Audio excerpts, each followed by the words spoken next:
Ал қызым, еркем, бүгін біз ертегі оқиық. Ал қандай ертегі екен? Еңбекқор ерен деген авторы Жазира Дабылова екен. Кәнекей көрейік. Ертеде кішкентай кірпі ереннің үлкен арманы бар екен.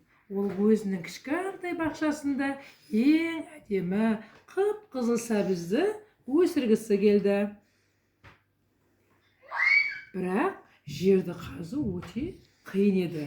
Топырақ тым қатты, әрі кепкен.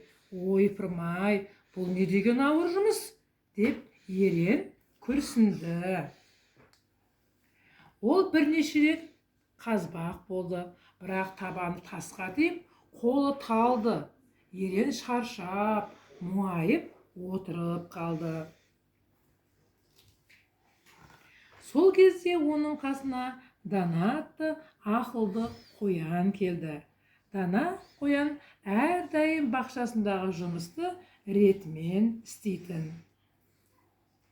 «Не болды, ерен?» деп сұрады Дана. Ерен мұңайып, «Мен еңбекқор бола алмаймын. Жер тым қатты, сәбіз өспейтін шығар» деді. Дана күлімсіреп, «Еңбекқорлық деген бірден бәрін істеп тастау емес, Еренжан.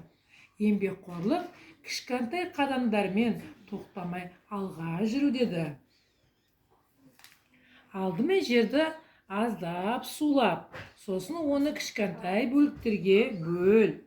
Әр бөлікті асықпай қазсаң, деп Дана кеңес берді. Ерен Дананың айтқанын істеді. Ол жерді ақырын сулап, содан соң кішкентай күрекпен бір кішкентай бөлікті ғана қазды. Бұл оңайырақ болды. Ерен күнде таңертең тұрып, тек бір бөлік жер қазатын. Әр қазған сайын қолы күшейіп, жұмыс жеңілдей берді. Көп ұзамай ол сәбіз тұқымдарын үмітпен отырғызды. Ақыры күз келгенде ереннің бақшасында ең қып-қызыл, ең үлкен сәбіздер өсіп тұрды. Еңбекқорлықтың сиқыры осы екен. Көрдің бе, қызым? Еңбек етсең ерінбей, тояды қарның тіленбей дейді. Еңбекте еш уақытта жалықпай, шаршамай, күнде еңбек ету керек екенсің, өзі жақсы, үлкен азамат болып өседі екенсің,